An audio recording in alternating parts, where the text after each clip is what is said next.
Ever wondered why some brands spread like wildfire and become viral sensations, while others fail? That's the million-dollar question. In this video, we'll be decoding this as I tell you the 6 secret steps on how to build a successful brand. Steps that I've learned to follow during 15 years as an entrepreneur. These steps will not only help you lay the foundation for your brand, but they'll also be a crucial part of setting your brand on a straight path to success. Step 1. Define your why. Tell me, what drives successful businesses like SpaceX, YouTube, Nike, and Google? Is it the cool logos or the fonts they're using? No, it's the burning passion that keeps them pushing even when times are tough. Similarly, your brand needs a deep-rooted purpose to sustain your passion over time. Think of it like building a house on a solid foundation. For example, YouTube's mission is to give everyone a voice and show them the world. Why? Because they believe that everyone deserves to have a voice and that the world is a better place when we listen. While Elon Musk's mission for SpaceX is making humanity multiplanetary, why? To ensure humanity's survival. It's his belief in this goal that drives him. I've never heard of a brand that hasn't met an obstacle. You will eventually meet one too. Without that why, you're at high risk of giving up when things get tough. Now, dig down deep and find what fuels you and your brand. Step 2. Find your niche. This next step is all about separating you from the competition and finding your unique niche. Don't overthink it. Sometimes the answer is right under your nose. When deciding the niche for your brand, begin by looking at what you already know best.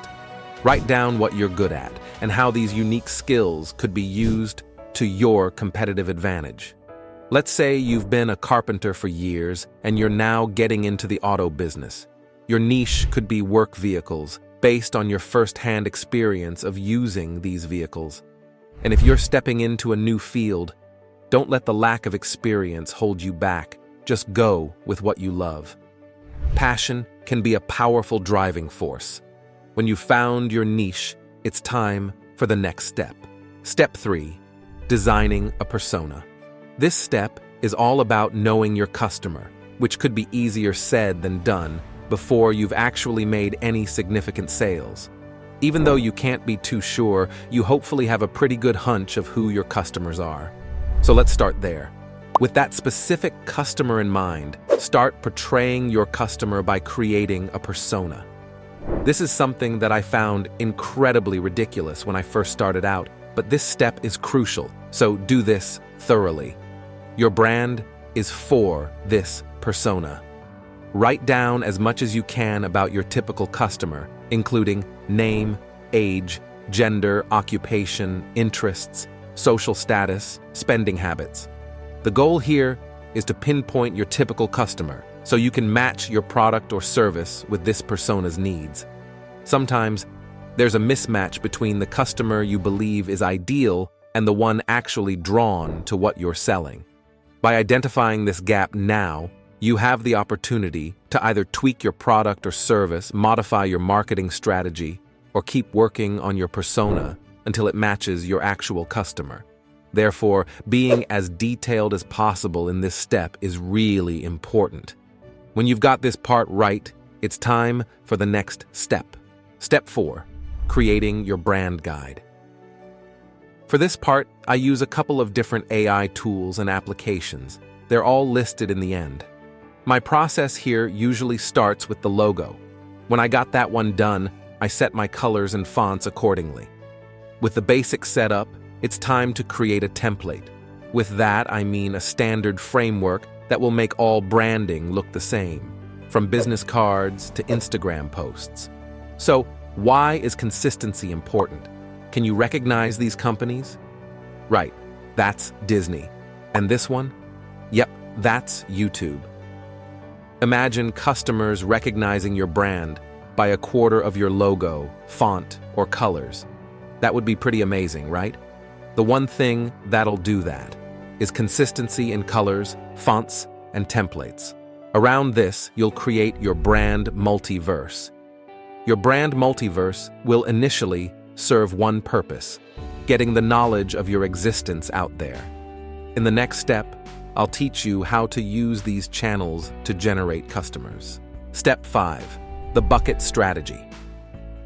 This is a strategy that I use to convert followers to customers. The strategy goes like this. When producing content, make sure it fits into one of 3 buckets. Wide reach. I call this clickbait to put an emphasis on the goal for the content, which is reach. This type of content will help people see you and your brand, and the goal is to reach out to new customers or subscribers. A good format for this kind of content is YouTube Shorts or Instagram Reels. Community.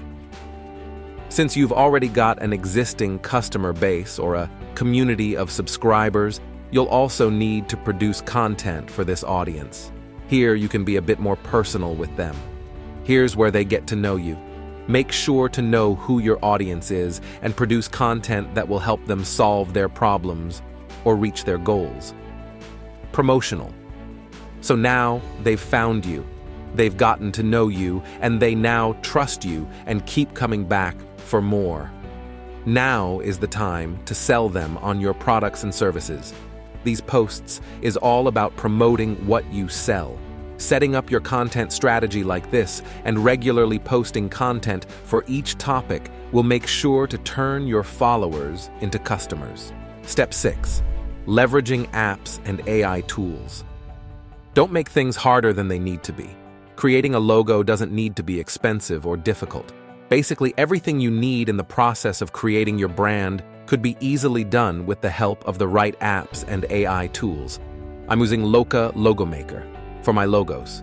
It's an easy-to-use AI tool that lets you select styles and themes and then gives you a wide range of options to choose from or edit yourself. I can highly recommend it. Canva is where I create my social media posts and templates for consistency, as I mentioned before, to make everything look the same. Canva has both a free option and a premium version and is filled with smart tools, designs, and effects. WordPress is what I use to create my websites, and right now I'm using Elementor, a simple drag and drop tool for WordPress that makes it easy to create web pages.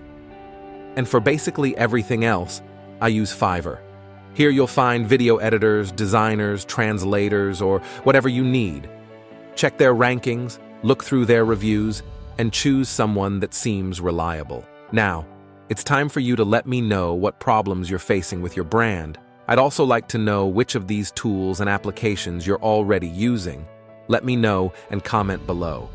If you liked this video, like and subscribe for more business AI content. And don't forget to check out my other videos. Thanks for watching.